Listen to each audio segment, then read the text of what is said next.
जी। आज का हमारा सब्जेक्ट है पास्टरल एपिसल, यानी जो पासवानों के लिए लिखी गई पत्रियों के ऊपर हम विचार करेंगे।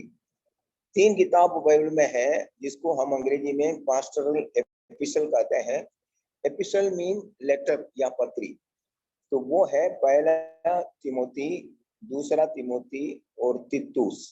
ये 3 किताबों को पास्टरल एपिसल कहा गया है या पासवानों के लिए लिखी पत्रियों के रूप में हम देखते हैं। ये जो किताब है का नाम इसलिए पास्टरल एपिसल इसलिए कहते हैं क्योंकि तिमोथी और तीतुस ये दोनों पास्टर थे, इवांजलिस्ट थे, और कलीसिया जिस कलीसिया में वो लोग थे उस कलीसिया के लिए कलीसिया में जो भी बात सुधारना है या एक पास्टर, एक डीकन, एक एल्डर अपने लाइफ में क्या क्या बातें उनको सीखना है या जिन जिन बातों के अनुसार वो अपनी सेवकाई करने हैं, ये सारी बातों को समझाते हुए ये पत्रियों को लिखी है, इसलिए इसे पास्टरल एपिसल कहता है। ये बाइबल टीचर्स के लिए, पास्टरों के लिए, डीकन्स के लिए, एल्डर के लिए और प्रत्येक विश्वासियों के लिए ये किताब बहुत ही जरूरी है। किसी विद्वान ने, एक स्कॉलर ने कहा, अगर एक व्यक्ति महीने में एक बार ये तीनों किताबों को पढ़े, तो महीने में एक बार अगर तीनों किताबों को पढ़े तो उनके आत्मिक जीवन में जो भी परेशानी आता है, जो भी मुश्किलें आता है, उनके सामना करने के लिए उसको बल मिलेगा। तो प्रत्येक व्यक्ति को महीने में एक बार इन तीनों किताबों को पढ़ना चाहिए करके किसी ने कहा है। यहाँ पर जब ये फर्स्ट तिमोथी एंड पहला तिमोथी और सेकंड तिमोथीस एंड जो है तीतुस की किताब ही पास्टरल एपिसल कहा गया है, जैसे कि मैंने अभी कहा है, क्योंकि इसलिए है कि ये पास्टरों के लिए लिखा गया है। किसी ने इसको इवांजेलिस्टिक एपिसल कहा है, यानी इवांजेलिस्टों के लिए, जो इवांजेलिस्ट है सुसमाचार प्रचार करने वालों के लिए लिखा है, ऐसे किताब ये करके भी कहते हैं। क्योंकि इसमें जो है एक इवांजेलिस्ट के काम के बारे में, एक सुसमाचार प्रचार करने वालों का काम के बारे में डिटेल में इसमें बताया गया है, इसलिए अंग्रेजी में इसको इवांजेलिस्टिक एपिसल कहता है। और ये कारण यही है, इसमें जो दो व्यक्ति हैं, तिमोथी और जो तीतुस है वो इवांजेलिस्ट है, वो पास्टर्स है, और इसलिए ऐसा कहा गया। इसमें आगे ये भी कहा गया है, चाहे एक एल्डर हो, डीकन हो, प्रीचर हो, सब लोग चाहे कोई भी हो, जैसे अभी हमने कहा, बार बार इस किताब को पढ़ना है। बार बार इस किताब को पढ़ने से उनको आत्मिक जगत में आत्मिक मल्लयुद्ध करने के लिए उनको ताकत मिलेगा। और ये किताब हमें ये भी बताते हैं कि नए नेम कलीसिया कैसा होना चाहिए। नए नेम कलीसिया और नए नेम कलीसिया के प्रत्येक व्यक्ति कैसे होना चाहिए करके भी हमें इसमें बताया गया है। हम इसमें तीमुथियुस के बारे में पढ़ते हैं, तीमुथियुस कब पौलुस के साथ जुड़े हैं। और जब हम प्रेरितों की किताब 16वां अध्याय 1 से लेकर जब हम पढ़ते हैं, वहां पर हम देखते हैं तीमुथियुस लुस्त्रा में रहने वाला व्यक्ति है जो यूनानी देश में है। उनकी माता एक यहूदी स्त्री थी, लेकिन जो उनका पिता है वो ग्रीक यानी यूनान के थे, लेकिन उनके माता ने उसको बचपन से ही यहूदी धर्म के अनुसार उनका पालन पोषण किया है, इसलिए वो यहूदी धर्म के बारे में काफी जानकारी रखते थे। और पौलुस का दूसरा मिशनरी यात्रा में पौलुस तीमुथियुस को अपने साथ जाने के लिए चुनते हैं। वो प्रेरित 1 का 16 का 1 से लेकर 3 तक हम पढ़ते हैं। वो तीमुथियुस पौलुस के साथ मकदूनिया आदि देशों में, अखाया, वो सारे देशों में सुसमाचार प्रचार करने में पौलुस को मदद करते हुए हम देखते हैं। और कम से कम 3 साल एफेसस में पौलुस के साथ ये सेवा करने में मदद करते हुए हम देख सकते हैं। और तिमोथी धीरे धीरे जो है तिमोथी प्रभु के दास पौलुस के साथ सेवकाई में बढ़ते गया और एफेसस नाम पर सिटी के बारे में इनको काफी जानकारी थे। और पौलुस का पहला जो बंदीगृह में रोम में जो अरेस्ट किया गया, तब तिमोथियस भी पौलुस के साथ था। उसके बाद में वो छोड़ दिया गया है। और दूसरा बार जब पौलुस बंदीगृह में डाला गया है तो भी तिमोथियस पौलुस के साथ हम देखते हैं। यह है थोड़ा सा हिस्ट्री जो हम तिमोथियस के बारे में कहा गया है। तो पौलुस तिमोथियस को ये पत्र लिखते वक्त पौलुस का उद्देश्य यही था कि तिमोथियस को जिस चर्च का अधिकारी बनाया है वहां पर वो हिम्मत के साथ, दिलेरी के साथ सेवा करना है। क्योंकि तिमोथियस के बारे में ये भी कहा गया है कि वो थोड़ा सा माइल्ड माइंड, यानी वो मन में थोड़ा डिसीजन लेने में वो थोड़ा पुअर था। वो हो सकता है उनके मन में थोड़ा सा डर हो। वो डर इसलिए है कि वो जवान है और कलीसिया में आपको मालूम है बड़े लोग भी, छोटे लोग भी हैं।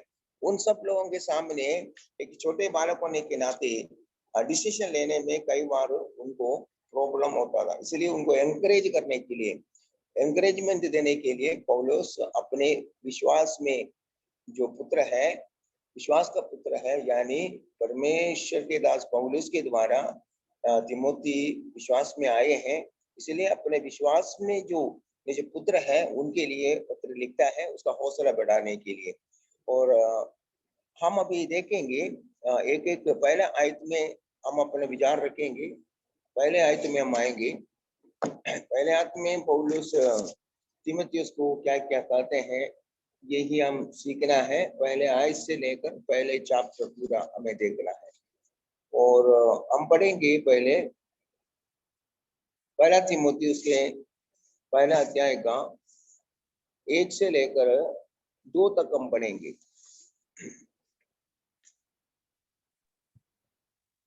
पौलुस की ओर से, यस पढ़िए पढ़िए। पौलुस की ओर से जो हमारे उद्धारकर्ता परमेश्वर और हमारी आशा के आधार मसीह यीशु की आज्ञा से मसीह यीशु का प्रेरित है तिमुथियुस के नाम, जो विश्वास में मेरा सच्चा पुत्र है, पिता परमेश्वर और हमारे प्रभु मसीह यीशु की ओर से तुझे अनुग्रह और दया और शांति मिलती रहे। आमीन, हालेलुया। आमीन। सुनियो, और यहाँ पर हम सबसे पहले देखते हैं कि पौलुस जो है तिमुथियुस का अभिवादन करते हैं। अभिवादन, सैल्यूटेशन, अभिवादन करते हैं। 1 से लेकर 2 तक हम पढ़ते वक्त इसमें वो किसके लिए ये पत्र लिखा है वो क्लियर है। ये पत्र तिमुथियुस के लिए, तिमुथियुस के लिए लिखा है। ये तिमुथियुस जो है, तिमोथी जो है पौलुस के द्वारा उतार पाए हैं। वो 16वां प्रेरितों की किताब 16वां अध्याय में हम देख सकते हैं। तो वो विश्वास में अपना पुत्र समझते हैं तिमोथियुस को, और इसलिए वो चिट्ठी लिखते हैं। जैसे एक सेनापति अपने अंडर में लोगों को आज्ञा देता है, वैसे यहाँ पर एक कमांडर के रूप में और पौलुस जो है तिमुथियुस को पत्री लिखते हैं। जब इसके पृष्ठभूमि के बारे में हम पढ़ते वक्त रोमी लोग अपने सम्राट को वो उद्धारकर्ता परमेश्वर समझते थे। वो ऐसा दर्जा देता था अपने सम्राट को। वो लोग गिर कर उनको दंडवत भी करते थे, पांव भी छूते थे, मुंह के बल मिलकर अपने सम्राट को प्रणाम करते थे। लेकिन यहाँ पर यीशु मसीह कहता है, यीशु मसीह के बारे में पौलुस कहता है कि हमारा परमेश्वर हमारा परमेश्वर ही हमारा परमेश्वर है, हमारा सम्राट है। हम किसी मनुष्य को सम्राट नहीं मान सकते हैं, ना ही हम उद्धारकर्ता मान सकते हैं। पौलुस कहता है वो एक सच्चा परमेश्वर है, वो सच्चा परमेश्वर को ही हम मानना चाहिए। उस समय मसीह लोगों को विश्वास में बने रहना बहुत मुश्किल था, क्योंकि सम्राट की पूजा वहां पर होती थी। वहां के सारे लोग, उधर के जो राजा है, राजा का सामने गिरकर उनको दंडवत करते थे, और जो अगर ऐसा नहीं करेगा तो वो राजा का जो देश है, उनका जो किंगडम है, उसका विरोधी माना जाती थी। तो इसलिए उन दिनों में विश्वासियों को विश्वास में बना रहना बहुत मुश्किल था। कितने कितने लोग अपने प्राण की आहुति किया है, और बहुत लोगों को मारा भी किया है इस कारण, क्योंकि हमारी व्यवस्था अन्य जातियों के जैसा नहीं था। हमें सच्चा परमेश्वर के ऊपर विश्वास रखना था, लेकिन अन्य जातियों के लिए कोई प्रॉब्लम नहीं है, वो किसी को भी दंडवत कर सकता है, लेकिन हम ऐसा नहीं कर सकते थे। इसलिए कलीसिया के लोग एकमात्र सच्चा परमेश्वर की उपासना करते थे, एक ही उद्धार करता यीशु मसीह के ऊपर वो विश्वास करते थे। इसलिए उनको कई प्रकार की यातना है, और कई बार उनको सताया गया है। ये सारी जो हिस्ट्री है, हम चर्च हिस्ट्री बढ़ते वक्त हम जान सकते हैं। और यहाँ पर पौलुस ने यीशु मसीह को जो नाम दिया है वो भी क्लियर है। पहला आयत में लिखा है, वहां पर लिखा है, हमारा उद्धारकर्ता परमेश्वर और हमारी आशा का आधार मसीह यीशु। आमीन। तो ये मसीह यीशु को हमारा होप, हमारा आशा कहा गया है। तो मसीह यीशु हमारी आशा है, और उस आशा के कारण मसीह यीशु का मैं प्रेरित बना हूं। मैं प्रेरित यूं ही नहीं बना है, मैं प्रेरित बना हूं हमारे उद्धारकर्ता परमेश्वर और हमारी आशा के आधार मसीह यीशु के आज्ञा से मसीह यीशु का प्रेरित बना है। Praise the Lord. यहाँ पर हमें यह समझना चाहिए, हम में से कोई भी अपने आप को सेवक नहीं बन सकते हैं जब तक परमेश्वर हमें सेवक नहीं बनाते हैं। और आपके पास थियोलॉजिकली बहुत डिग्रीज हो सकता है, थियोलॉजिकली आप पढ़े लिखे व्यक्ति होंगे, लेकिन इसका वजह से ही कोई भी व्यक्ति परमेश्वर का जो प्रचारक नहीं बनते हैं, वचन का प्रचारक नहीं बनते हैं। अगर आपको प्रचार करने का कला आता है तो प्रचार तो करेंगे, लेकिन सेवकाई के लिए जब तक परमेश्वर नहीं चुनता है, कोई भी परमेश्वर के सेवक नहीं बन सकता है, सुसमाचार का प्रचारक नहीं बन सकता। इसलिए परमेश्वर की इच्छा हमारे बुलाहट में, हमारे चुनाव में होना बहुत जरूरी है। हमारे चुनाव में, हमारे बुलाहट में होना बहुत ही जरूरी है। तो इसलिए पौलुस कहता है, मैं जो प्रेरित बना है और मेरी इच्छा से नहीं है, लेकिन परमेश्वर की इच्छा से है। और अगली बात, जब जहां पर अभी तिमोथी है वो एफेसुस में है, जब वो एफेसुस में है तभी वो चिट्ठी को लिखा है। एफेसुस के बारे में हम पढ़ते हैं कि वहां पर जो है सेवा करना भी बहुत मुश्किल था। तो पौलुस तिमोथियस को अभी लिखता है, और उनको एनकरेजमेंट देने के लिए पौलुस लिखता है, उसको अपने ट्रू सन, सच्चा पुत्र कहते हैं। क्योंकि अब देखते हैं तिमोथियस को बार बार पौलुस की हर एक कष्ट में, क्लेश में उसके साथ रहते हैं। काफी लोग पौलुस को छोड़ के चले गया, लेकिन तिमोथी जो है हमेशा उनके बंदीगृह में भी, उनके हर एक कष्ट में भी, और हम इस तिमोथियस को देख सकता है। इसलिए वो तिमोथियस को अपना सच्चा पुत्र कहते हैं। और जब हम देखते हैं, जब तिमोथियस का जो नाम है हम बार बार देख सकते हैं, प्रेरितों के किताब 20वां अध्याय में भी जो डेलीगेट्स को यरूशलेम में भेजा गया है, उसमें भी हम ये जो है तीमुथियुस के नाम को देख सकते हैं। यानी कहने का मतलब तीमुथियुस को पौलुस के वेरी क्रॉस में हम देख सकते हैं। यही कारण है वो ट्रू सन, विश्वास में मेरा ट्रू सन है, सच्चा पुत्र करके तीमुथियुस को कहता है। सो हमारे बारे में भी हमारे आत्मिक जो गुरु लोग हैं क्या सोच रखते हैं, ये इम्पोर्टेंट है। और आपका पास ज्ञान ज्यादा होगा, आपके गुरु के पास ज्ञान कम होंगे, लेकिन फिर भी क्या है, हमें हमारे आत्मिक गुरुओं को आदर देना है, उनके साथ रहना भी है। आगे को हम दूसरा आयत में देखते हैं, उनको अभिवादन करते हैं, तीमुथियुस को ग्रीटिंग्स देते हैं। क्या लिखा है उधर? तीमुथियुस के नाम जो विश्वास में मेरा सच्चा पुत्र है, पिता परमेश्वर और हमारे प्रभु यीशु मसीह यीशु की ओर से तुझे अनुग्रह और दया और शांति मिलती रहे।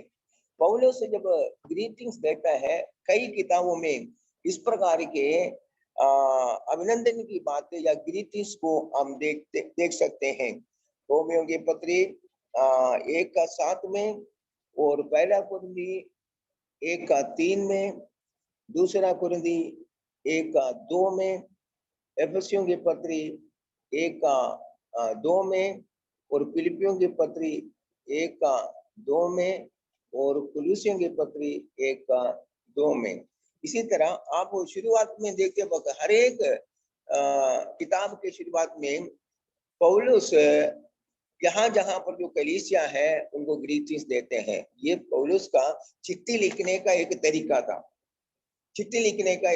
था। पहले वो कलीसिया को अभिनंदन करते हैं, उनका तारीफ करते हैं, उनका विश्वास के लिए वो तारीफ करते हैं, उनके ईमानदारी के लिए वो उनको तारीफ करते हुए चिट्ठी लिखते हैं। ये हर जगह आप देख सकते हैं। उन पत्रियों की शुरुआत में वो कलीसिया के लोगों के लिए परमेश्वर का धन्यवाद देते हुए हम देख सकते हैं। और पौलुस का एक इच्छा था कि यहाँ पर तिमोथी आशीषित होना चाहिए, और खास करके इधर जो है अनुग्रह के शब्द दया और पीस, करुणा और पीस शब्द यूज करते वक्त पौलुस के मन में अनुग्रह, दया और शांति, पौलुस क्या कहते हैं, तीमुथियुस के जीवन में ये तीनों होना चाहिए। हम भी दूसरों के लिए यही चाहना है, परमेश्वर के अनुग्रह, परमेश्वर का दया, परमेश्वर का जो है शांति प्रत्येक विश्वासी का जीवन में रहे। आजकल पहले समय में जब हम विश्वास में आए थे, जब कभी भी कोई विश्वासी को मिलता है, इतना प्यार से दौड़कर जाते, जय मसीह कहते थे, मारानाथा, ईश्वर का है, ऐसे शब्दों को हम कहते थे। चाहे हम ट्रेन में यात्रा करें या बस में यात्रा करें, कोई विश्वासी को जब देख लेता है वो बड़े खुशी के साथ उनको जय मसीह कहते थे। लेकिन आजकल हमारे अंदर ऐसा स्पिरिट दिखाई नहीं दे रहे। विश्वासी को देखने के बाद में भी जय मसीह की बोलना, ज्यादा क्या बोलो, एक ही चर्च के लोगों आपस में जय मसीह नहीं बोलते, अपना अपना कुछ प्रिय लोगों को जय मसीह कहता है, सबको एक साथ जय मसीह नहीं बोलते, सबसे हाथ नहीं मिलाते हैं। ये सारी बातें हमें बताता है हमारे आत्मिक जीवन में हम पतन की ओर जा रहे। लेकिन यहाँ पर पहला शताब्दी के लोग ऐसा नहीं थे, एक दूसरों को अनुग्रह देते हैं, दया देते हैं, शांति देते थे। पौलुस यहाँ पर अपने विश्वास में निजपुत्र को जो ट्रू सन कहा गया, उनके बारे में पौलुस यही चाहते हैं, तेरे जीवन में अनुग्रह होना चाहिए, दया होना चाहिए, शांति होना चाहिए। तो पहले 1-2 आयत में हमने यही देखा है, वो अभिनंदन करते हैं कलीसिया के जो भाई तीमुथियुस और उनके साथ उधर के कलीसिया के लोगों को। अब हम देखेंगे पहला अध्याय का 3 से लेकर 11 तक का हमारा रीडिंग है। वहां पर हमें देखना है, वहां पर हम देखते हैं पौलुस को वो वार्निंग दे रहे, गलत शिक्षा देने वाले झूठे शिक्षकों के खिलाफ वो वार्निंग देते हुए हम वहां पर देख सकते हैं। हम पढ़ेंगे, थोड़ा सा पढ़ेंगे कुछ। जैसे मैंने मकिदुनिया को जाते समय तुझे समझाया था कि इफिसुस में रहकर कुछ लोगों को आज्ञा दे कि अन्य प्रकार की शिक्षा न दें और उन कहानियों और अनंत वंशावलियों पर मन न लगाएं जिनसे विवाद होते हैं और परमेश्वर के उस प्रबंध के अनुसार नहीं जो विश्वास पर और परमेश्वर के उस प्रबंध के अनुसार नहीं जो विश्वास पर आधारित है। वैसे ही फिर भी कहता हूँ, आज्ञा का सारांश यह है कि शुद्ध मन और अच्छे विवेक और कपट रहित विश्वास से प्रेम उत्पन्न हो। इनको छोड़कर कितने लोग बकवाद की ओर भटक गए हैं और व्यवस्थापक तो होना चाहते हैं, पर जो बातें कहते और जिनको दृढ़ता से बोलते हैं, उनको समझाते भी नहीं। पर हम जानते हैं कि यदि कोई व्यवस्था को उचित रीति से काम में लाए, तो वह भली है।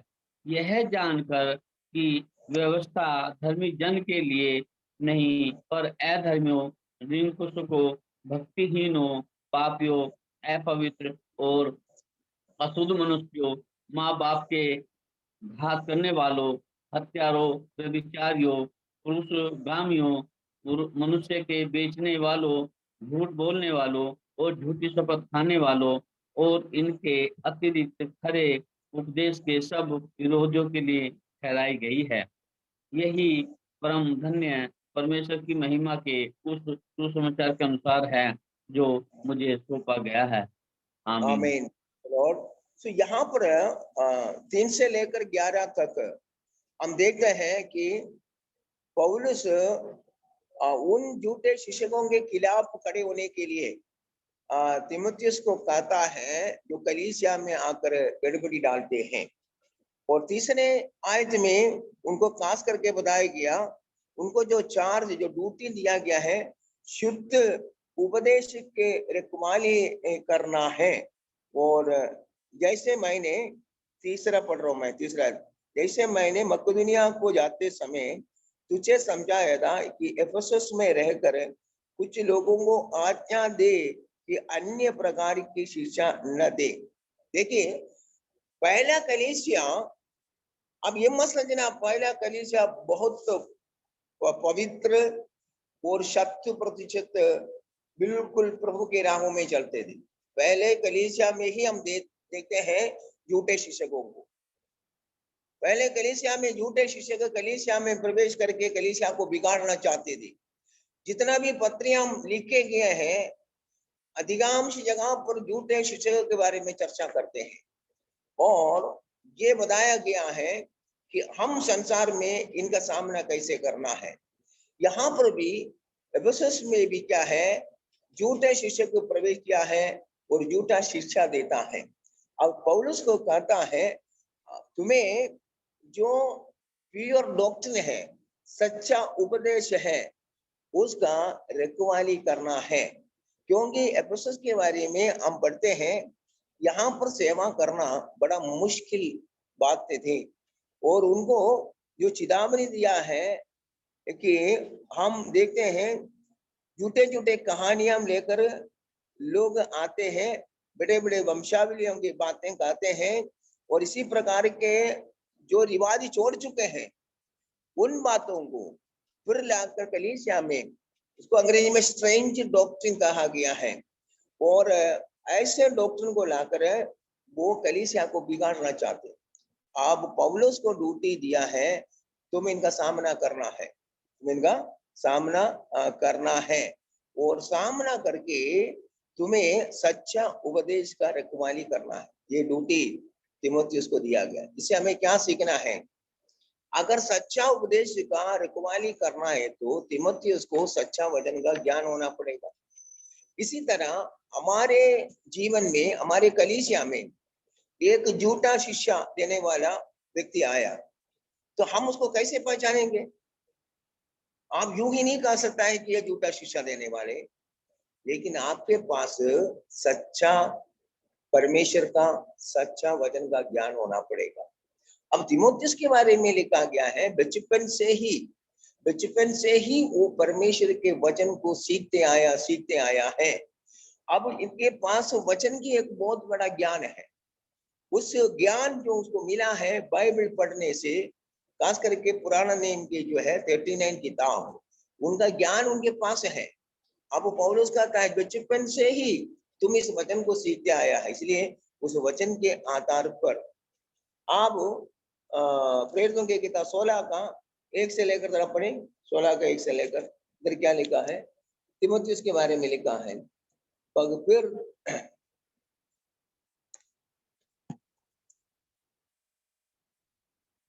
जी, या पढ़िए।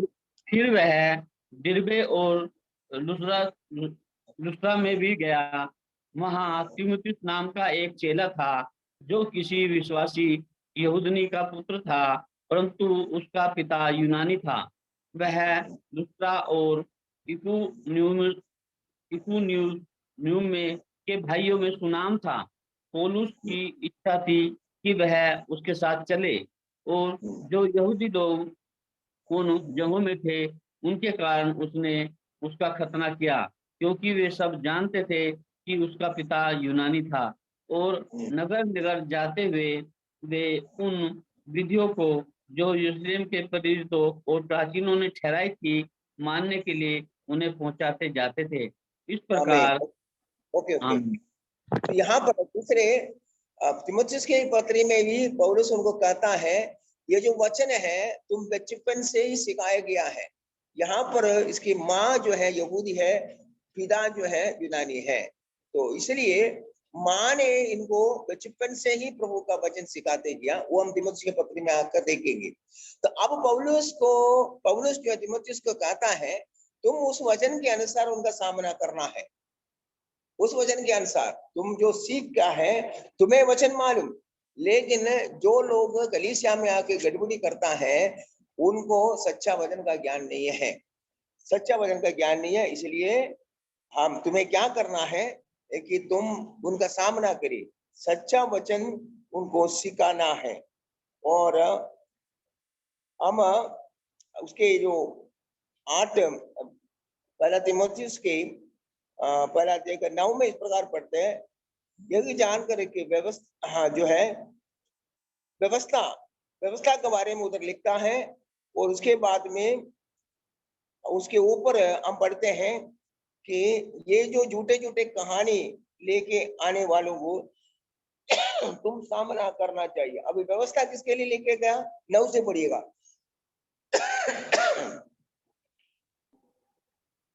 पर हम जानते हैं कि यदि कोई व्यवस्था को उचित रीति से काम में लाए तो वह भली है। आमीन। यह जानकर कि व्यवस्था धर्मी जन के लिए नहीं, पर अधर्मियों, निरंकुशों, भक्तिहीनों, पापियों, अपवित्र और अशुद्ध मनुष्यों, माँ बाप के घात करने वालों, हत्यारों, व्यभिचारियों, पुरुषगामियों और मनुष्य के बेचने वालों, झूठ बोलने वालों और झूठी शपथ खाने वालों, और इनके अतिरिक्त खरे उपदेश के सब विरोधियों के लिए ठहराई गई है। आमीन। सो यहाँ पर जो व्यवस्था है, यानी हमारे देश का ही कानून देख लीजिए। हमारा देश में एक कानून है, चाहे पुलिस डिपार्टमेंट का हो, ट्रैफिक रूल है, अलग अलग डिपार्टमेंट में अलग अलग कानून है। ये सारे कानून जो है मानने वालों को कोई प्रॉब्लम नहीं है, मानने वालों को कोई प्रॉब्लम नहीं है। लेकिन अगर वो आप उसको नहीं मानते हैं तभी जाकर कानून आपके लिए एक प्रॉब्लम बन जाते हैं। इसी तरह जो व्यवस्था मानने वालों के लिए कोई प्रॉब्लम नहीं है, व्यवस्था न मानने वाले लोगों के लिए ये प्रॉब्लम है। इसलिए तुम्हें सिखाना है कि वो क्या ना करे। 4 में हम पढ़ते हैं, और उन कहानियों और आनंद वंशावलियों पर मन न लगा है, और जिससे विवाद होते हैं और परमेश्वर के उस प्रबंध के अनुसार नहीं जो विश्वास पर आधारित है। सो विश्वास, एक व्यक्ति उद्धार पाने के लिए, एक व्यक्ति उद्धार प्राप्त करके स्वर्ग राज्य का हकदार होने के लिए नए नियम की शिक्षा के अनुसार, व्यवस्था का जो व्यवस्था के कामों के अनुसार नहीं है। यीशु मसीह पर विश्वास करने वाले प्रत्येक व्यक्ति को उद्धार या अनंत जीवन परमेश्वर देता है। इसलिए कुछ लोग उधर प्रवेश कर दिया है, एक कदना का उपदेश देता था और मूसा की सारी व्यवस्था तुम्हें मानना पड़ेगा, तभी तुम सच्चे विश्वासी होंगे। आदि झूठे शिक्षा देते थे, लेकिन नए नियम में पुराने नियम के इन बातों को मानने के लिए नए नियम में कोई शिक्षा नहीं है, लेकिन झूठे शिक्षक लोग घूमते फिरते रहे। ये भी विश्वासी है, लेकिन विश्वासी लोग होने के बावजूद भी क्या है, और मूसा की व्यवस्था को ज्यादा महत्व देते रहे। और उधर एक ऐसे ग्रुप भी था, नोस्टिक लोग, यानी ज्ञानवाद लोग जो है यीशु मसीह का परमेश्वर को मानते नहीं थे। वो लोग कहता है ज्ञान के द्वारा आपको उतार पाना है, जितना आपको ज्ञान होगा वो ज्ञान आपको बचाएगा। ऐसी झूठी शिक्षा भी उन दिनों में पहला शताब्दी में प्रचलित थे। अभी आगे पौलुस कहता है, जब हम पहला तीमुथियुस का 1:4 से 7 तक हम देखते हैं, पौलुस तीमुथियुस को चार्ज दिया है, the charge to avoid non biblical authority, यानी बाइबल के खिलाफ में जो शिक्षा है उसके खिलाफ लड़ने के लिए तीमुथियुस को कहता है। पहले वो कहता है जो झूठे शिक्षा है, आप 1:4 पढ़िएगा, 1:4 पढ़िए, उधर क्या लिखा है, पहला तीमुथियुस 1:4। और उन कहानियों और अनंत वंशावलियों पर मन न लगाएं जिनसे विवाद होते हैं, और परमेश्वर के उस प्रबंध के अनुसार नहीं जो विश्वास पर आधारित हैं, वैसे ही फिर भी कहता हूँ। हाँ, तो यहाँ पर पहली बात जो हमें सीखना है कि यहाँ पर जो और कुछ लोग क्या है, वंशावलियों के ऊपर, कहानियों के ऊपर वो निर्भर रहते हैं, लेकिन यहाँ पर विश्वास का कोई जरूरत नहीं है। लेकिन पौलुस कहता है ये चीजें मानने वालों को विश्वास का जरूरत नहीं, लेकिन हमारा जो मसीह की जीवन है, यीशु मसीह के ऊपर विश्वास करने से होता है। यीशु मसीह के ऊपर विश्वास करने से हमारा जीवन होता है। इसलिए तुम्हें ऐसे चीजों को जो फॉल्स टीचिंग है, जो विश्वास के आधार पर नहीं है, यीशु मसीह के सुसमाचार के आधार पर नहीं है, ये केवल डाउट हमारे मन के अंदर संदेह को उत्पन्न करते हैं। इसलिए इसका सामना करना चाहिए। हम उतार पाया है यीशु मसीह के ऊपर विश्वास करने से। अगर गलत टीचिंग करने वाले कलीसिया में प्रवेश करेगा तो उनका सामना करना है। ऐसा हुआ तभी तो पौलुस इधर लिख रहे। तो पहला कलीसिया में भी एक एक किताब आप दे लिए, चाहे जितना भी पत्रियां देके, प्रेरितों की किताब देके, हर जगह पर प्रॉब्लम है। ये मत समझना कि वहां पर कोई भी प्रॉब्लम नहीं था, कोई भी समस्या नहीं था। नहीं, हाँ, ऐसा नहीं है। पहला कलीसिया में भी प्रॉब्लम है। उसको सुधारने के लिए, उसको सुधार लाने के लिए, ये सब लोगों को समझाने के लिए, विश्वास के लिए लड़ने के लिए पत्रियों को लिखे गए हैं। और इनको यहाँ पर पौलुस तीमुथियुस को कहता है, इसलिए ऐसे जो लोगों के मनगढ़ंत बातें हैं, मनगढ़ंत बातों से तुम कलीसिया को आजाद करना है, आजाद करने के लिए कहा है। और इस प्रकार के गलत टीचिंग क्या है, आपको कंफ्यूजन में डालता है, आपको संदेह में डालता है। इसलिए तुम उनका सामना करो। और जब हम 6 से लेकर 7 तक बढ़ते वक्त इधर लिखा है, दे मिनिस्टर कंफ्यूजन नॉट अंडरस्टैंडिंग, यानी ये हमको डाउट में देखता है, वो हमें समझ में आगे नहीं बढ़ाता है। 6 और 7 पढ़िए, 6 और 7।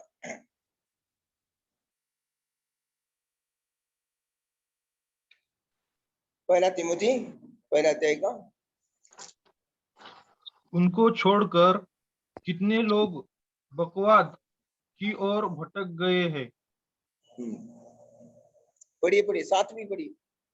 और व्यवस्थापक तो होना चाहिए, पर जो बातें कहते और जिनके दृढ़ता से बोलते हैं उनको समझते भी नहीं। ओके, पर तो हम यहाँ पर पौलुस कहता है, देखिए इनको छोड़कर कितने लोग बकवाद की ओर भड़क गए हैं। किनको छोड़कर? 5 में पढ़ते हैं, आज्ञा का सारांश यही है कि शुद्ध मन और अच्छे विवेक और कपड़ रहित विश्वास से प्रेम उत्पन्न हो। तो एक विश्वासी के जीवन में जो 3 गुण होना चाहिए, सबसे पहले क्या है कि शुद्ध मन, अच्छे विवेक और कपड़ रहित विश्वास में कलीसिया का विश्वासी लोग होना चाहिए। लेकिन 6वां आयत में हम पढ़ते हैं, 6वां पद में हम पढ़ते हैं, इनको छोड़कर, यानी ऊपर बताए गए वो 3 बातें क्या है कि शुद्ध मन, अच्छे विवेक और कपड़ रहित विश्वास। इनको छोड़कर बहुत लोग क्या किया है, इनको छोड़कर कितने लोग हैं बकवाद और भड़क गए हैं, बकवाद करने लगे हैं। वो सच्चा रास्ते से भड़क गए हैं, सच्चे रास्ते से वो भड़क चुके हैं और व्यवस्था तो होना चाहते हैं। ये लोग टीचर बनना चाहते हैं, ये लोग व्यवस्था का प्रचार करने वाला बनना चाहते हैं और उपदेशक बनना चाहते हैं। लेकिन प्रॉब्लम क्या है, व्यवस्था तो बनना चाहते हैं, पर जो बातें करते हैं और जिनको दृढ़ता से बोलते हैं उनको समझते भी नहीं है।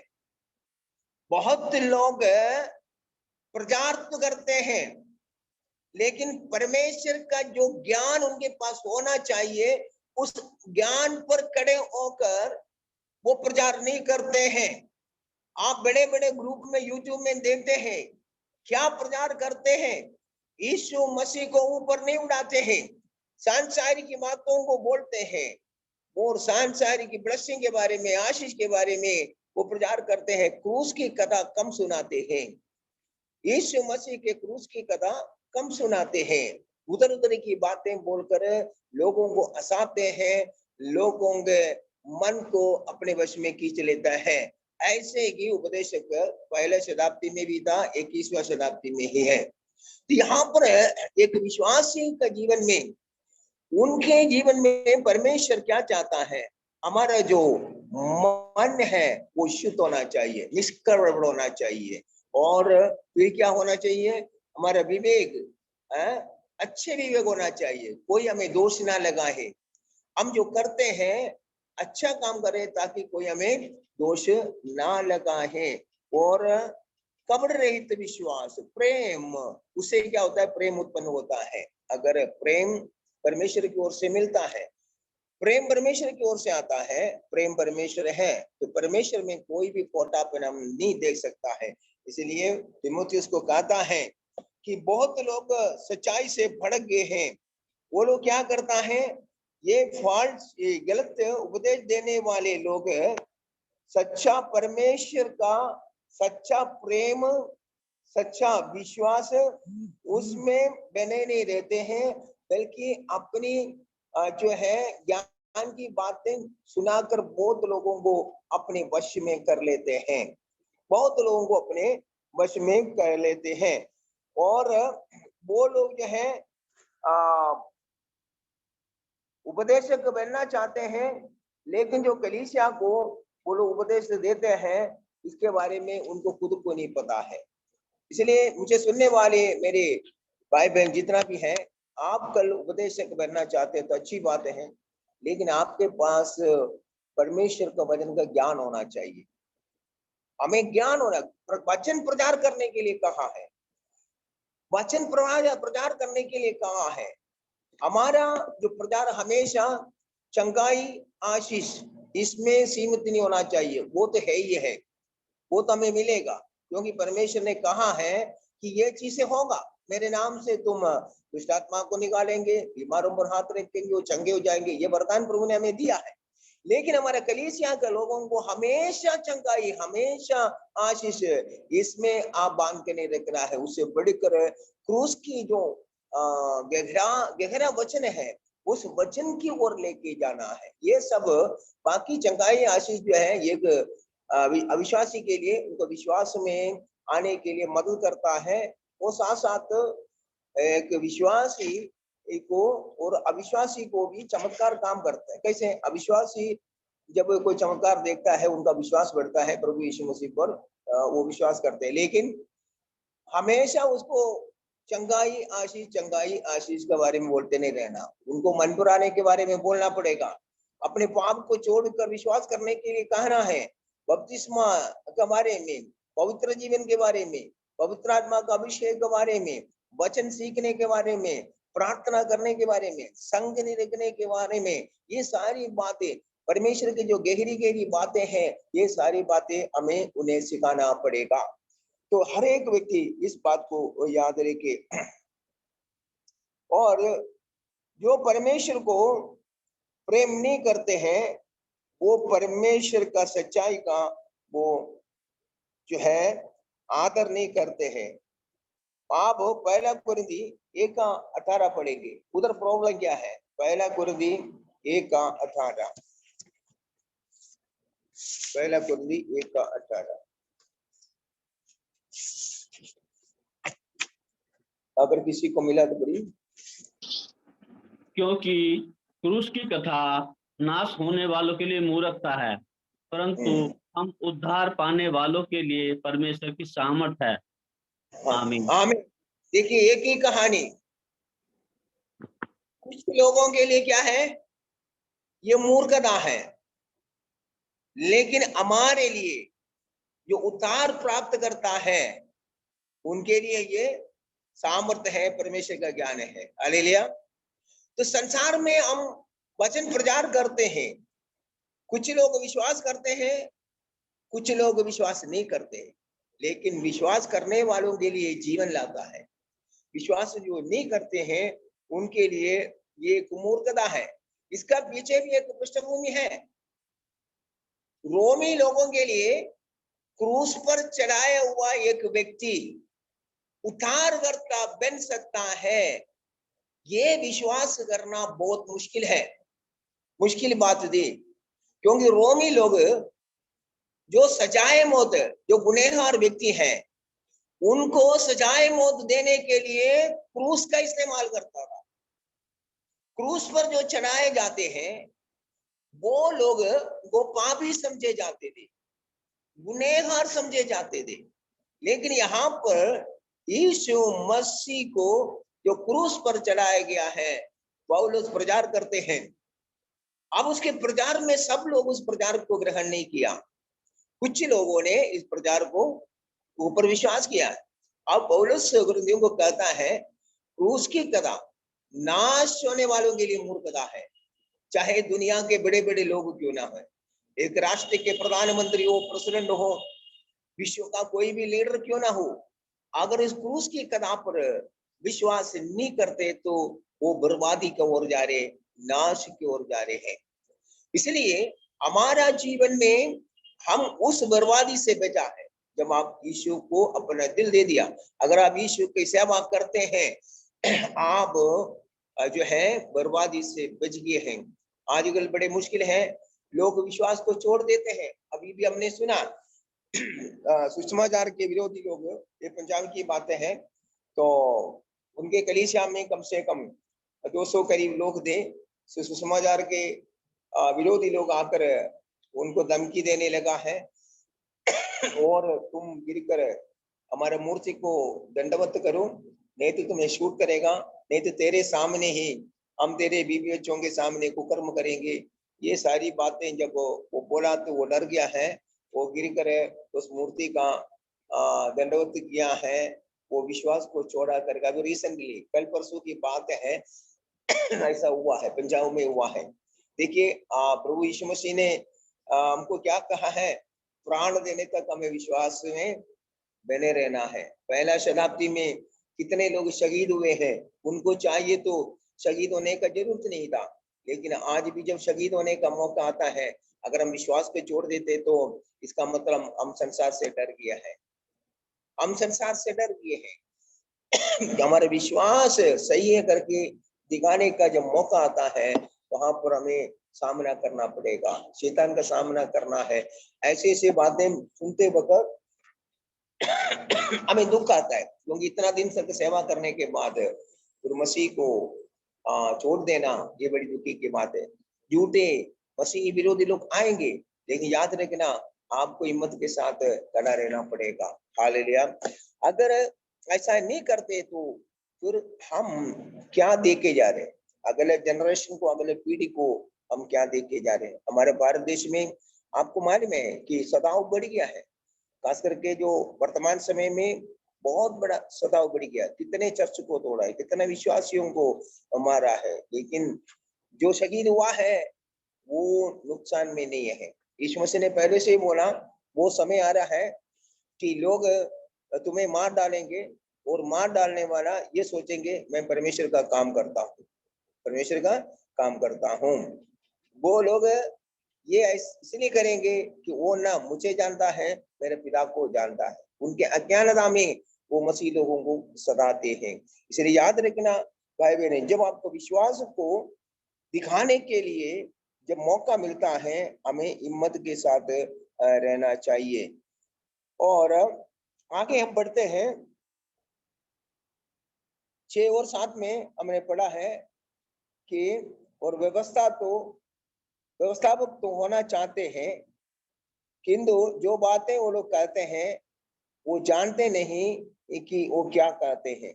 तो ऐसे लोग बहुत आते हैं, उनको आधा ज्ञान है, पूरा ज्ञान नहीं है। लेकिन आप लोगों को पूरा ज्ञान होना चाहिए, और उनके बारे में आप अगर सोचा जाएगा तो वो जो है ऐसे टीचिंग देने वालों को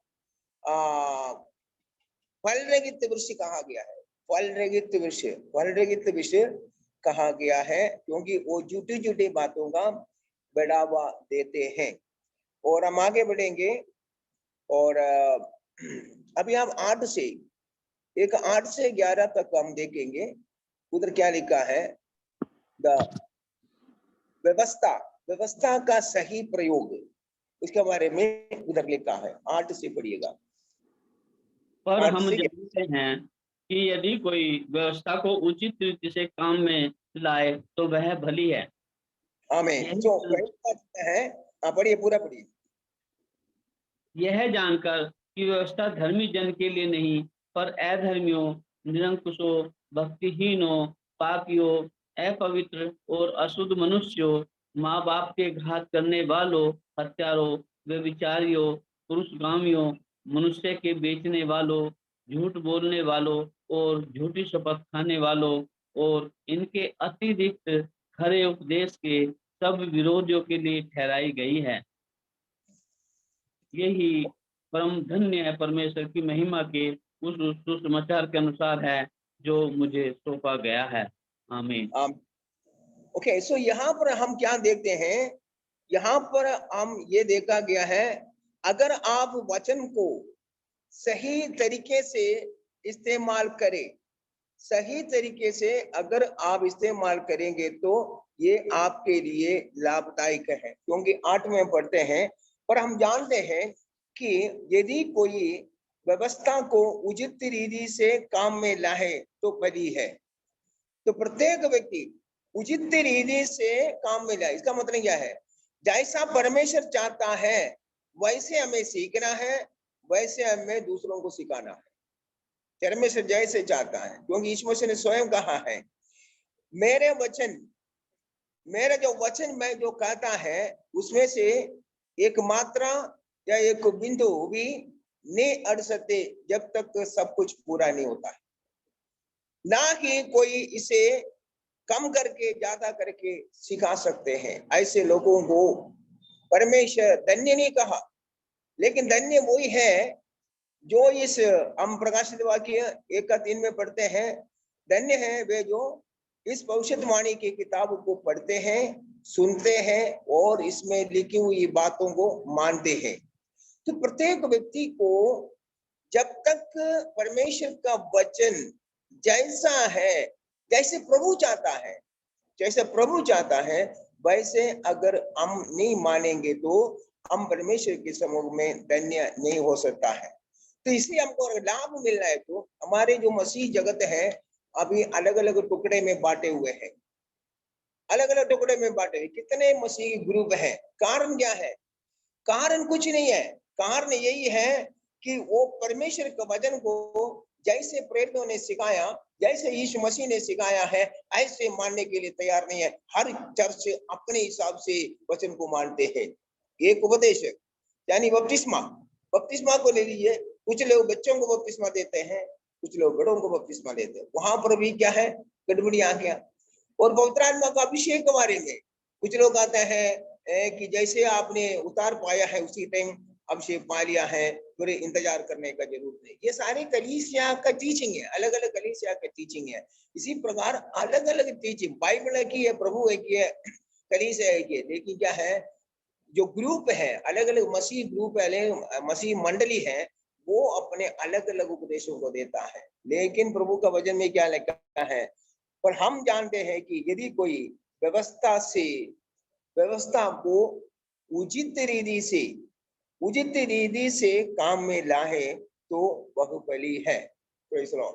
तो मैं और आप कैसे टीचर्स होना चाहिए?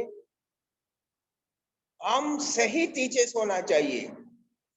जैसा परमेश्वर हमारे द्वारा चाहता है वैसे ही हमें करना पड़ेगा।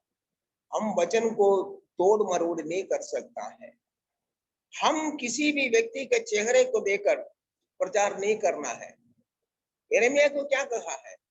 यिर्मयाह नबी को कहा है, तुम ये ना कहे, पहला अध्याय का हम 5 से पढ़ते हैं, ये मत कहना कि तुम बालक है, तुम बालक है, बल्कि जहां कहीं भी मैं तुम्हें भेजता हूं, वो वचन जो मैं तेरे मुंह में डालता है, हिम्मत के साथ बोलना है, हिम्मत के साथ बोलना है। अगर किसी को मिला तो पढ़ सकता है।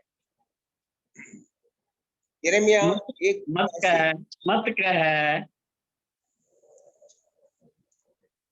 मत, क्योंकि मैं लड़का ही हूँ। परंतु यहोवा ने मुझसे कहा, मत कह कि मैं लड़का हूँ, क्योंकि जिस किसी के पास मैं तुझे भेजूं वहां तू जाएगा, और जो कुछ मैं तुझे आज्ञा दूं वही तू कहेगा। तू उनके मुख को देखकर मत डर, क्योंकि तुझे छुड़ाने के लिए मैं तेरे साथ हूँ। यहोवा की यही वाणी है। आमीन।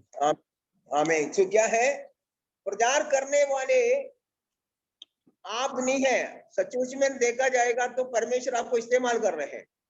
लेकिन एक गंभीर बात इधर ही है, जो मैं तुम्हें देता हूं, जो मैं तुम्हें सिखाता हूं, तुम किसी का भी चेहरा देखे बिना प्रचार करना है। एक पास्टर प्रचार करते वक्त कुछ लोगों को खुश करने के लिए कभी भी आप प्रचार नहीं करना। हो सकता है वो बंदा ज्यादा टाइट देने वाले होंगे, ज्यादा टाइट देने वालों को खुश करने के लिए आप वचन को तोड़ मरोड़ नहीं कर सकता है। मैं ऐसा कभी नहीं करता। हम जो लोगों में गलती देखता है, पहले उनको अकेले समझाते हैं, अकेले समझाते हैं। बार बार समझाने के बाद भी अगर नहीं सुधरते तो हम उनका टाइट लेते नहीं है। मैंने लाइफ में ऐसे कई बार बोला, हमारे चर्च में कई लोग टाइट देते थे, लेकिन मैंने देखा उनका लाइफ नहीं सुधर रहे। मैंने टाइट मना किया, मैं बोला आप मेरा टाइट, आपका टाइट मेरे को नहीं चाहिए, और एक अच्छा रकम देता था। हमने कई बार कई लोगों का टाइट छोड़ दिया। कारण क्या है, वो वचन पर चलता नहीं है। मुझे उन लोगों का टाइट चाहिए जो प्रभु का वचन के अनुसार चलता है। नहीं तो वो टाइट इधर दे दिया, स्वर्ग राज्य में मिलेगा नहीं। तुम स्वर्ग राज्य में नहीं मिलेगा तो फिर टाइट लेके मुझे तुम्हें कुछ करने का कोई जरूरत नहीं। तुम लाइफ सुधारो, उसके बाद में तुम टाइट दे। विश्वासी है लेकिन लाइफ नहीं सुधरते हैं। मैंने टाइट स्टॉप कर दिया, एक बार नहीं, 2 बार नहीं, ऐसे कई बार किया, कई लोगों को किया है। मेरे कहने का मतलब, हमारा प्रभु हमें खिलाता है। हमें झूठा शिक्षक नहीं बनना है। हम झूठे शिक्षक नहीं बनना चाहते हैं। हम भूखा रह सकता है, लेकिन हम अपने सच्चाई को बेच नहीं सकता है। हम सच्चाई को नहीं बेचेंगे। मसीह लोग सच्चाई को नहीं बेचना है। हम मसीह सेवकाई में उतरते वक्त हम धन कमाने के लिए नहीं उतरा है, क्योंकि मेरे पास अच्छी नौकरी थी, मैं अच्छे कमाता था, मेरे पास पैसा का कोई कमी नहीं था। लेकिन वो नौकरी को छोड़कर हम सेवकाई के लिए निकला, तो हम धन के पीछे नहीं निकला है, धन को छोड़कर प्रभु के पीछे निकला है। हमें इसलिए जब हम 8 से 11 तक पढ़ते वक्त वहां पर हम देखते हैं कि व्यवस्था कैसे कैसे काम करती है। व्यवस्था सबसे पहले व्यवस्था के बारे में कहा गया है, व्यवस्था जो है अच्छा है, व्यवस्था अच्छा है अगर आप उसको सही से इस्तेमाल करें। और व्यवस्था अगर अच्छा नहीं है तो उन लोगों के लिए अच्छा नहीं है जो इसको सही ढंग से काम में नहीं लाना चाहते हैं। और उसके बाद में हम देखते हैं कि जो व्यवस्था जो दिया गया है इसलिए दिया है लोगों के जीवन में जो वो गलतियां जो करते हैं उस बात को दर्शाने के लिए व्यवस्था दिया गया है।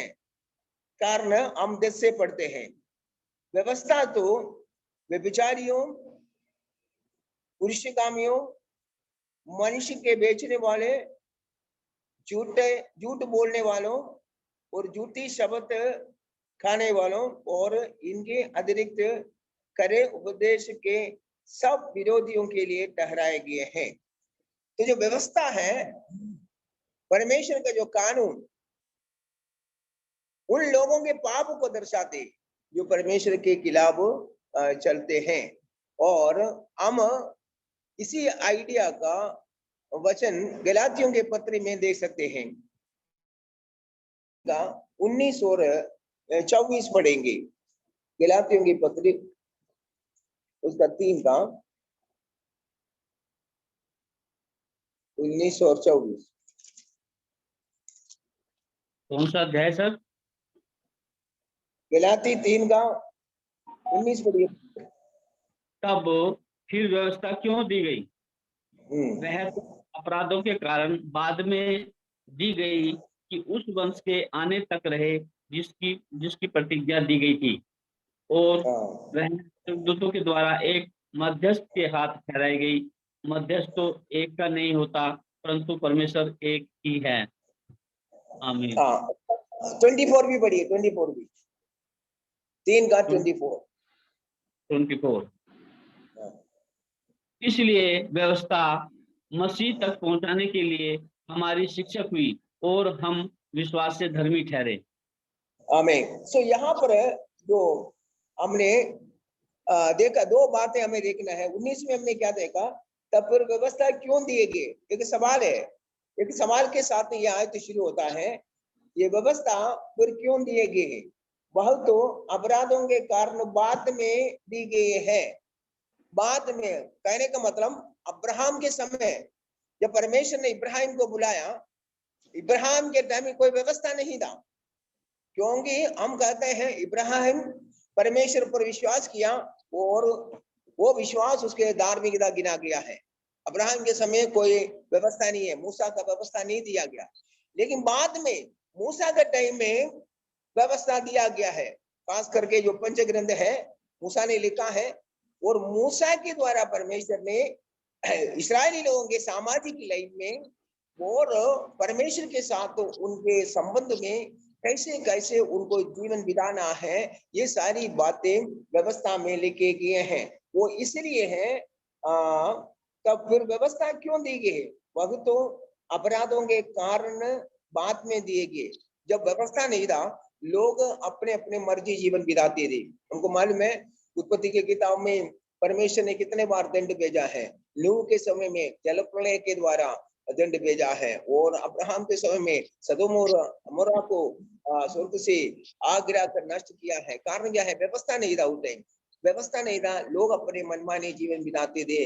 बाद में परमेश्वर अब्राहम को चुना है, अब्राहम के द्वारा अपने लिए कौम को तैयार किया। उस कौम को, उस सेपरेट ग्रुप लोगों को परमेश्वर ने व्यवस्था दिया, तुम अन्य जातियों के समान नहीं जी सकते हैं, मैं पवित्र परमेश्वर हूँ, तुम्हें पवित्र करके मैं अलग किया है मेरी उपासना के लिए से, तुम्हारे लिए मैं एक व्यवस्था देता हूँ, इसी के अनुसार तुम्हें जीवन बिताना पड़ेगा।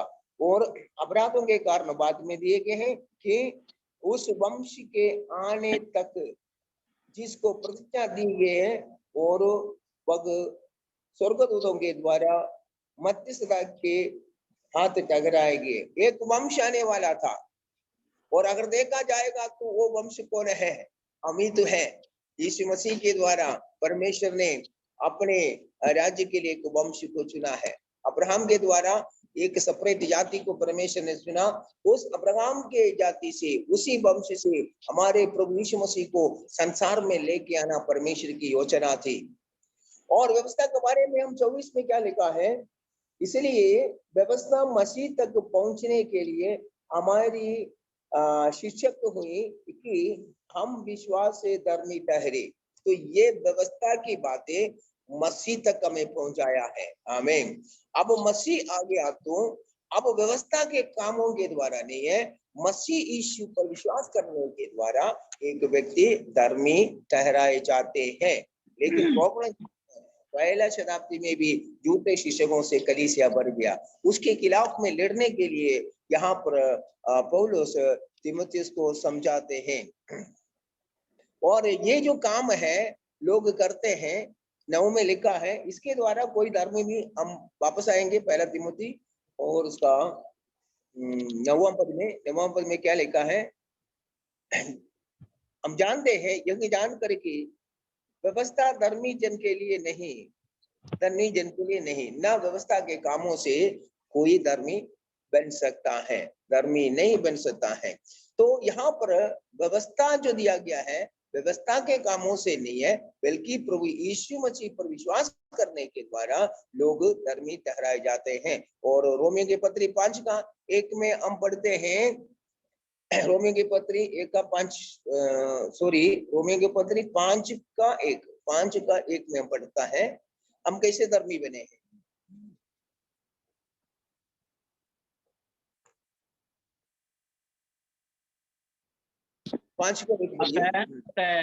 जब हम विश्वास से धर्मी ठहरे तो अपने प्रभु यीशु मसीह के द्वारा परमेश्वर के साथ मेल रखें।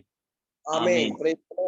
अभी हम परमेश्वर के साथ मेल रखते, सुसमाचार के कारण हम परमेश्वर के शत्रु थे, हमारे पाप के कारण हम परमेश्वर के निकट में आ नहीं सकते थे, किंतु हम यीशु मसीह पर विश्वास करके व्यवस्था के कामों के द्वारा नहीं, व्यवस्था के सारे काम यीशु मसीह ने अब क्रूस पर पूरा किया है। व्यवस्था का काम क्या था है, पाप की मजदूरी मृत्यु है, पाप करने वाले व्यक्ति मरना चाहिए। वहां पर परमेश्वर ने हम सबके पाप होंगे जो दंड है यीशु मसीह को दे दिया है। यीशु मसीह के मृत्यु के बारे में कहा गया है, वो बेतलेहम में किया हुआ मृत्यु है, बेतलेहम में यानी दूसरों के बदले में, जहां पर हम मरना था। यीशु मसीह मरने के लिए, यीशु ने कोई गुनाह नहीं किया, कोई पाप नहीं किया है। यहाँ तक पिलातुस भी यही कहता है, मैं इसमें कोई दोष नहीं देखता है जिससे इसको सजाए मौत दे। तो फिर भी यीशु मेरे लिए, आपके लिए क्रूस पर मरा। इसका कारण क्या है कि मुझे बचाने के लिए, आपको बचाने के लिए। अगर यीशु मसीह नहीं मरा होता आज हमें कोई आशा नहीं होती। हम संसार के लोगों के समान निराश लोग होते हैं, निराश लोग होते हैं और हमारा कोई बचाव नहीं होता। तो इसलिए हम आगे पढ़ते हैं कि ये जो इनके जो बातें हैं, जो 5वें अध्याय में हम जो क्वालिटी एक विश्वास में होना चाहिए, वो क्वालिटी ये गलत उपदेश देने वालों का जीवन में हम देख नहीं सकता। वो क्वालिटी क्या है, आज्ञा का सारांश है कि शुद्ध मन और अच्छे विवेक और कपट रहित विश्वास से प्रेम उत्पन्न हो। ये बात झूठे शिक्षकों में हम देख नहीं सकता है। और यहाँ पर जो बातें कहा गया है 9 आयत में, जो बातें कहा गया है, जो झूठे शिक्षक लोग है वो लोग सच्चाई के अनुसार जीवन नहीं बिताते हैं। वो फिर से पढ़ेंगे ताकि हमारे दिमाग में बैठे व्यवस्था के बारे में क्या लिखा है। 9 पढ़िएगा, 9 पढ़िए।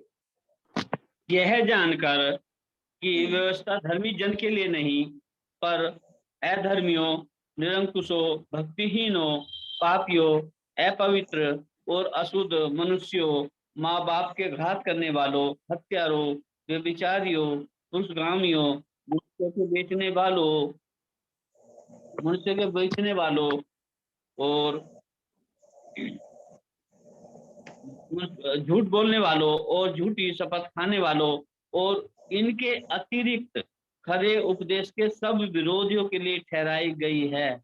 आमीन। देखिए यहाँ पर हम बहुत गंभीरता से सोचना है।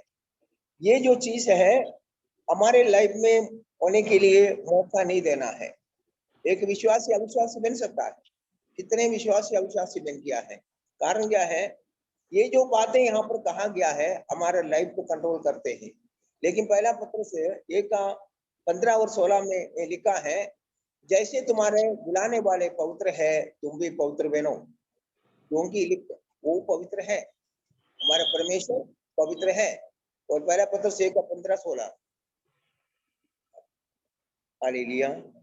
हालेलुया। पढ़िए पढ़िए। हाँ,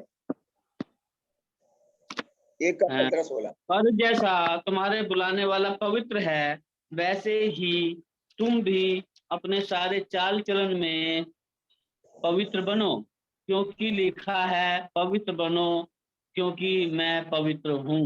आमीन। आमीन आमीन। देखिए हमारे सारे चाल चलन में, चाल चलन हमारे लाइफ को दिखाता है, चाल चलन हमारे मसीह का जीवन को दिखाता है, मसीह के जीवन को दिखाता है।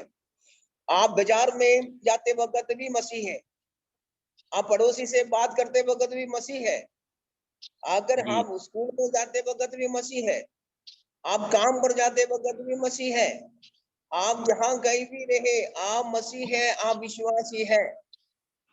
कभी भी अविश्वासियों के समान आप बात नहीं कर सकते हैं, आपके नजरिया अविश्वासियों के समान नहीं हो सकते हैं। अविश्वासी दूसरे लोग क्या करते हैं ये बोलकर हम अपने जिम्मेवारी से भाग नहीं सकते हैं। We are holy people separated by God.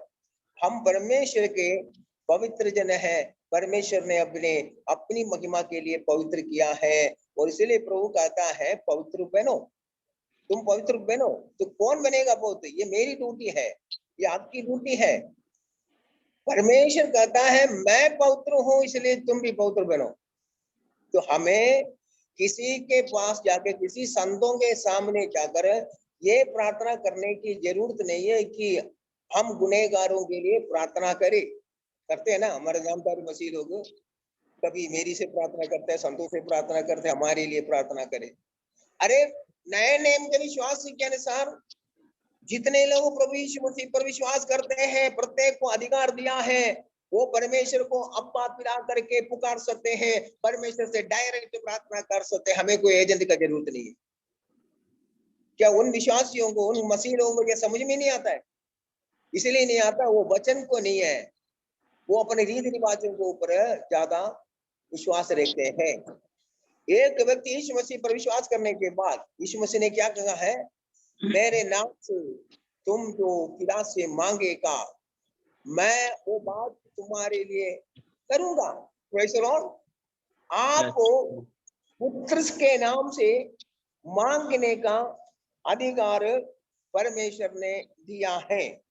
तो हमें किसी एजेंट के पास जाकर मेरे लिए सिफारिश करो, मेरे लिए तो रिकमेंडेशन करो, ऐसा बोलने का कोई जरूरत नहीं है। डायरेक्ट में जाकर आप प्रार्थना कर सकते हैं। हालेलुया। आप यूहन्ना 14 का 13 से पढ़िएगा, यूहन्ना 14 का 13 से, यूहन्ना 14 का 13 से। जो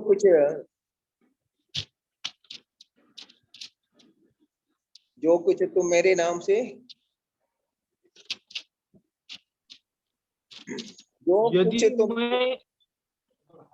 यदि मैं प्रभु और गुरु होकर तुम्हारे पांव धोए तो तुम्हें भी एक दूसरे के पांव धोने चाहिए।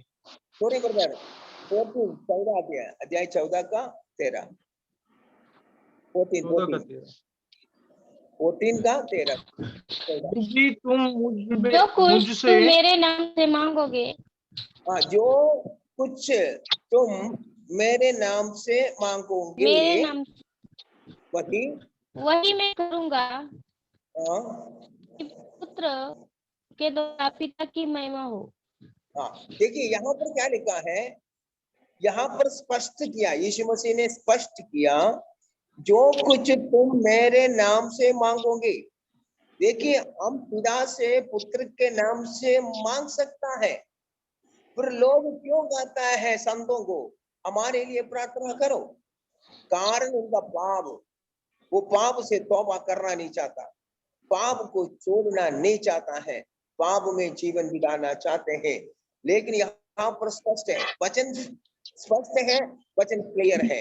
यहाँ पर लिखा है, जो कुछ तुम मेरे नाम से मांगोगे वही मैं करूंगा, कि पुत्र के द्वारा पिता की महिमा हो। आमीन। सो यदि तुम मुझसे मेरे नाम से कुछ मांगोगे तो मैं उसे करूंगा। हमारा प्रार्थना का उत्तर देने वाला यीशु है। यीशु के नाम से हमें पिता से मांगना है। जब हमारे लिए प्रभु काम करता है, उसके द्वारा परमेश्वर की महिमा होती है। तो हम विश्वासी लोगों को ये समझना भी है, दूसरों को सिखाना भी है। हम दूसरों को इस बात को सिखाए। यहाँ पर इसलिए पौलुस ने तीमुथियुस को कहा, तुम इन वचन के अनुसार दूसरों को सिखाते रहे। कोई भी वचन नहीं छोड़ना है। सच्चा वचन की शिक्षा देने के लिए तीमुथियुस को अगर कहा गया, तो हमको भी परमेश्वर यही चाहता है। आपके कलीसिया में आने वाले, आपके संपर्क में आने वालों को झूठी तसल्ली ना दो, उनको पाप के बारे में अवगत करवाना है, यीशु मसीह पर विश्वास करने के बारे में उनको सिखाना है, और सच्चा वचन पर बने रहने के बारे में उन्हें बताना है। तो मैं अभी क्लास समाप्त करना चाहूंगा, लेकिन मैं एक असाइनमेंट आपको देता हूं। वो असाइनमेंट है, झूठे, असाइनमेंट का नाम है झूठे शिक्षकों के सामने उनको आप कैसे सामना करना है, झूठे शिक्षकों के सामने कैसे करना है। मैं इसको अंग्रेजी में ही देता हूं। How have you had to deal with the false doctrine? How have you had to deal with the false doctrine? झूठे शिक्षकों के सामने आपको कैसे करना है, या उनको कैसे डील करना, ये जो है असाइनमेंट आप लिखना है। प्रत्येक सीटी सेशन में आपको असाइनमेंट मिलेगा। आप इस पूरे पोर्शन को पढ़ेंगे। अब इसमें कुछ आयत रह गया, वो हम अगले सेक्शन में, अगले क्लास में 12 से लेकर 20 तक हमारे रह गया था, वो हम बाद में डील करेंगे।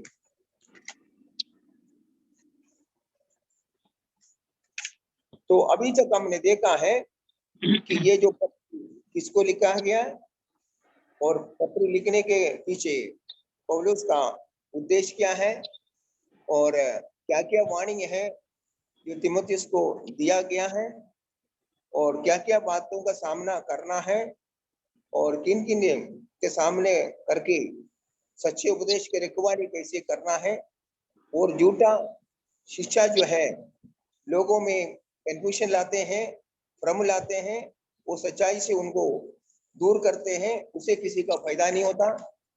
और हमें ये भी देखा है कि उनको वार्निंग देना है, पौलुस को वार्निंग दिया है कि तुम उनका सामना करके झूठे शिष्यों को चेतावनी दे कि वो ऐसा ना सिखाएं। और हमने एक तीमुथियुस के 5 में देखा है कैसे कुछ गुण एक विश्वासी में होना चाहिए, और 8 से हम देखा है कि ये झूठा अगर ये वचन को हम ठीक से हमारे जीवन में लागू करें, उससे फायदा है न, उसे लेकर हमने देखा है ये जो उपदेश है उन लोगों के लिए दिया गया है जो व्यवस्था को नहीं मानते हैं। व्यवस्था को मानने वालों के लिए डरने की कोई आवश्यकता नहीं है। और इसलिए हम आज के क्लास में आपको यही सलाह देना चाहते हैं, वचन को सीखिए, गहराई से सीखिए, बार बार आप रिपीटली इसको रीड करिए, और बार बार जितना आप रीड करेंगे उतने आपको समझ में आएगा। क्योंकि हमारा जो कलीसिया है, संसार भर में जो कलीसिया है, एक सशक्त कलीसिया होना चाहिए, एक मजबूत कलीसिया होना चाहिए, किसी भी चीज की कमी नहीं होना चाहिए। परमेश्वर के ज्ञान में, परमेश्वर के वचन के ज्ञान में, विश्वास के बारे में, सब में एक संपूर्ण कलीसिया होना चाहिए, आपकी कलीसिया, हमारी कलीसिया। प्रभु हम सबको आशीष दे। प्रार्थना में क्या करते हैं? हालेलुया, आपको सुना।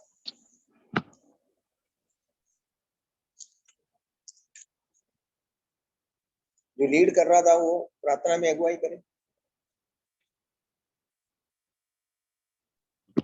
हालेलुया, धन्यवाद धन्यवाद सर्वशक्तिमान पिता परमेश्वर प्रभु यीशु मसीह के पवित्र के नाम से धन्यवाद देते हैं खुदावन आज के लिए। प्रभु जी जो हमने सीखा है उसके लिए धन्यवाद देते हैं पिता परमेश्वर। हमने सीखा कि झूठे शिक्षकों से कैसे सावधान रहना है। प्रभु हमारी सहायता मदद करे, हम प्रभु जी इन बातों से बचे रहें और जो झूठे शिक्षक हैं उनकी बात में ना आए पिता परमेश्वर, उनसे सावधान रहे पिता, हमारी सहायता मदद करे प्रभु। आप प्रभु तेरा वचन हर एक के जीवन में कार्य करे प्रभु जी। जिन्होंने आज शिक्षा पाई है प्रभु जी उनके जीवन में बहुत ऐसे काम करे पिता परमेश्वर, ताकि हम प्रभु जी दूसरों के लिए भी प्रभु जी एक हम अच्छे वो बन सके गवाह, और दूसरों के लिए हम एक अच्छे वो बन सके प्रभु जी। हमें सहायता कीजिए, मदद कीजिए, हम ये हमारा सीखना व्यर्थ न जाने पाए, बेकार न जाने पाए प्रभु। वो तेरी महिमा के लिए हमें इस्तेमाल कर, अपनी महिमा के लिए हमें खड़ा कर पिता, सहायता कीजिए, मदद कीजिए। धन्यवाद प्रार्थना सुनने के लिए। प्रार्थना प्रभु यीशु मसीह के पवित्र नाम से मांगते हैं पिता, आमीन। आमीन आमीन, हालेलुया।